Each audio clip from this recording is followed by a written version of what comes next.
siap guyur pasar dengan impor bila perlu untuk menstabilkan harga.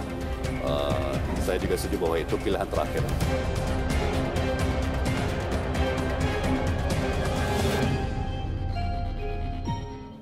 Beberapa waktu lalu polisi menggeledah 2 lokasi di Tangerang yang kepergok menimbun 4.000-an ekor sapi siap potong yang seharusnya dipasok ke pasar. Ini adalah temuan polisi menyangkut daging sapi. Penimbunan sapi untuk menciptakan kelangkaan pasokan sehingga memberi alasan pemerintah untuk menambah kuota impor hewan ternak atau sapi. Ada surat edaran dari sebuah asosiasi pedagang sapi yang melarang penjualan daging sapi. Kemudian jumlah sapi yang ditimbun jika ditambah sapi lokal bisa memenuhi kebutuhan pasar Jabodetabek hingga bulan Maret tahun depan. Iya.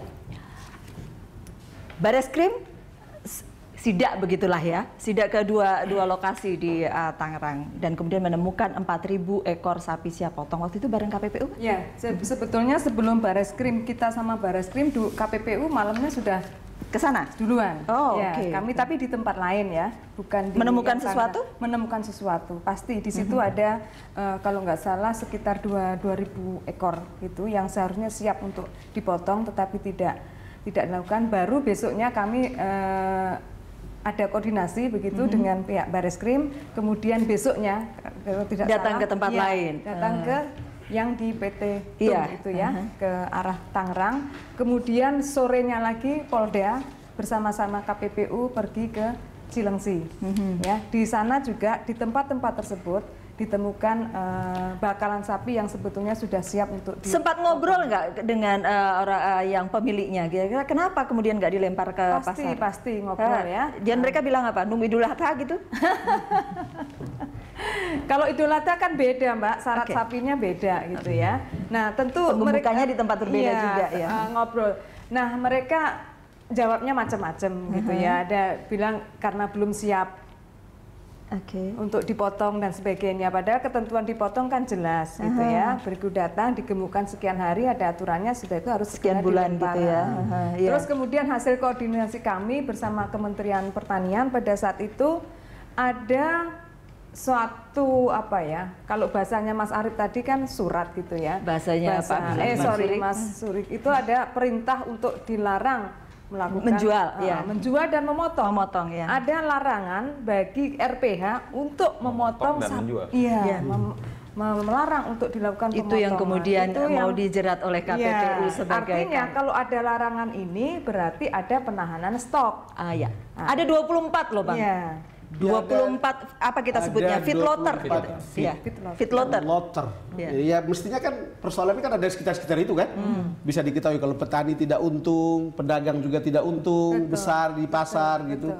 Mainnya kan ada di sini dan itu kan saya juga dengar bahkan sapi dari NTT yang mestinya stoknya banyak dan itu tidak boleh masuk ke sini.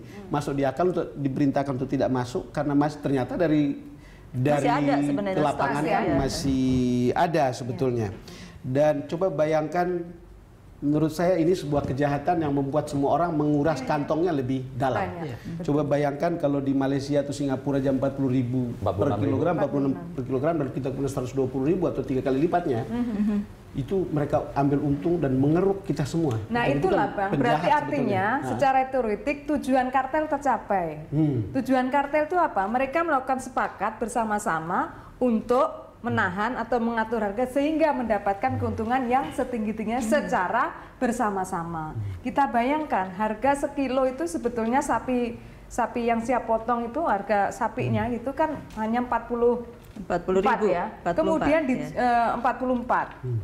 Padahal berapa sih? Ternyata berdikari mampu menjual di bawah 44, 36 atau 34.000. Itu pun sudah untung katanya. Sudah untung. Ini jual 44. Terpaksa menteri manggil, mbok diturunkan. Namanya pedagang diperintah nurunkan harga, kalau sudah naik mau turun tuh ya susahnya minta ampun.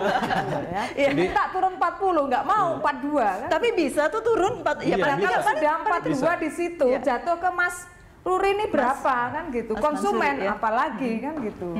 Jadi kalau harga daging di Malaysia di Singapura itu sekitar 45.000 ya per kilo. ya. Artinya dan sebetulnya kalau saya dengar pemerintah sendiri itu yakin bisa membuat harga itu gitu. Betul. Cuman masalahnya bagaimana caranya. Nah, sekarang tuduhan kartel saya kira jadi masuk akal karena alasan-alasan yang ada menjadi logis. Jadi Jabodetabek aja itu kan sebetulnya 60% konsumsi daging nasional. Kemudian satu feedlot aja. Dari tadi ada 24 feedlot ya yang memasok kira-kira kebutuhan Jabodetabek dan Jawa Barat gitu ya. Itu satu feedlot aja itu ada 4.000 yang siap potong tapi ditahan. Artinya 4.000 kalau kebutuhan 1 bulan 40.000 itu kan 10% dari satu feedlot aja. Kalau ada 10 feedlot itu sudah berarti memang ini kesengajaan secara massal berjamaah gitu untuk menahan supaya harganya naik dan yang betul-betul mafia gitu ya. Saya nggak menyimpulkan ini mafia ya, tetapi ada upaya-upaya yang terselubung, yang tadi gelap gitu rantainya begitu. Untuk mempengaruhi supaya harganya naik.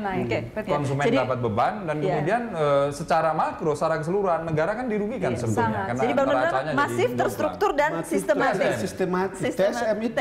Coba mereka yang di lapangan tahu. Jadi kalau saya sebenarnya tadi yang dipaparkan oleh semua narasumber, sebenarnya kami cukup lega bahwa asumsi awal bahwa yang disudutkan di awal itu kan pedagang yang main, pedagang pasar, pedagang yang pasar bermain, kasihan ke pedagang pasar mereka. Akhirnya ini terbukti ya, ditemukan di mana, di Tangerang, di Cilengsi, di macam-macam ya, bahwa memang stok itu ada. Maka dari sekarang kami ingin sampaikan kepada masyarakat bahwa pedagang pasar ini juga korban. Pedagang pasar ini juga korban. Yang paling penting bagi kami sekarang adalah bagaimana ke depan pedagang pasar, pedagang daging ini bisa stabil. Tidak setiap tahun seperti ini polanya. Tapi Pak Mansuri begini, kalau tadi kita cerita soal TSM ya, Pak, terstruktur, masif dan sistematis gitu. Apakah pedagang pasar mendeteksi itu? Merasakan itu? Begini, memang kami harus akui bahwa pedagang ini memang punya banyak kelemahan ya. SDM cukup lemah gitu ya, apatis ya, dia sulit untuk mencari tahu perkembangan informasi terkini. Memang itu kami harus akui, kami harus berbenah di sisi itu. Di saat kondisi, tapi terasa nggak itu ada yang ngatur gitu? Kami terasa, kami terasa. Confirm itu. Kami confirm, tapi pedagang kan sulit. Pedagang ini kan berpikirnya begini, sulit kami mendapatkan daging, kami sulit menjualnya, biasanya 1 ekor tapi lakunya cuma berapa kilo gitu ya. Kan kami sulit gitu, kami harus bagaimana bertahan itu, padahal kami punya karyawan, punya keluarga, jaringan rantai yang kami hidupi itu cukup besar gitu. Kalau kami rugi di 1 hari mungkin kami masih bisa katakan wajar, tapi kalau kerugian itu seminggu, sebulan, ini nggak masuk akal dan nggak wajar. Maka mogok itu tolong difahami sebagai ekspresi kegelisahan kami. Jadi ini harus. Tapi ngomong-ngomong sekarang harganya berapa sih, Pak? Sekarang sudah mulai turun ya. Sekarang sudah di kisaran 100. Masih. Tapi itu masih paling tidak itu terjangkau ya. Karena kita ngambil dari RPH udah tinggi gitu. Kita ngambil RPH sudah 80 sekian gitu ya. Poinnya kita dapat pedagang eceran. Nah, kita bicara pedagang eceran ini korban dari rantai gelap tata niaga daging ini dan makan. Konsumen lebih korban lagi. Nah, gitu. kemudian aktornya ini sebenarnya siapa? Ini aktor utamanya ini siapa? KPPU kan mesti tahu. Awal September itu 24 itu semuanya bahkan bisa lebih, Mbak. Feedlotter semuanya, karena bahkan bisa lebih. Tapi yang kemarin di sidak itu termasuk di dalam 24 itu? So pasti, karena 2 itu kan besar gitu ya. Kalau besar tuh kita curiga, orang yang besar tuh biasanya suka mempengaruhi yang kecil-kecil, dia dominan kan. Gitu. Bagaimana kemudian feedlotter ini bisa kemudian bermain begitu besar di dalam bisnis daging ini? Ya, kalau tentu, versi KPPU? Ya versi kami kan itu tadi, Mbak. Kalau mereka itu kan tujuannya untuk mencapai keuntungan yang besar tadi. Kalau dia sendiri kan di rantai perdagangan kan ada importir juga di situ kan? Nah, di sini lucunya importir sekaligus dia juga berperan sebagai feedlotter.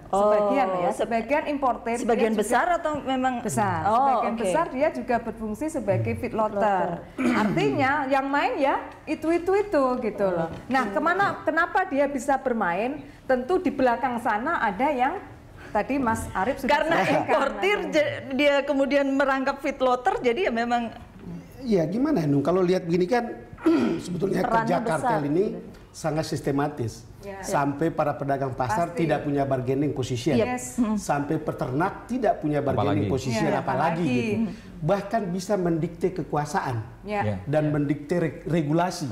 Kadang-kadang kan mereka bikin seperti ini supaya membuka keran impor lah atau apalah yang kemudian lebih mudah untuk dapatkan keuntungan yang besar. Sampai sebegitunya, dan menurut saya sih negara tidak boleh kalah untuk Kita jeda dulu, nanti saya akan sambung ke Pak Mansuri sesaat lagi ya. Kami akan kembali untuk Anda.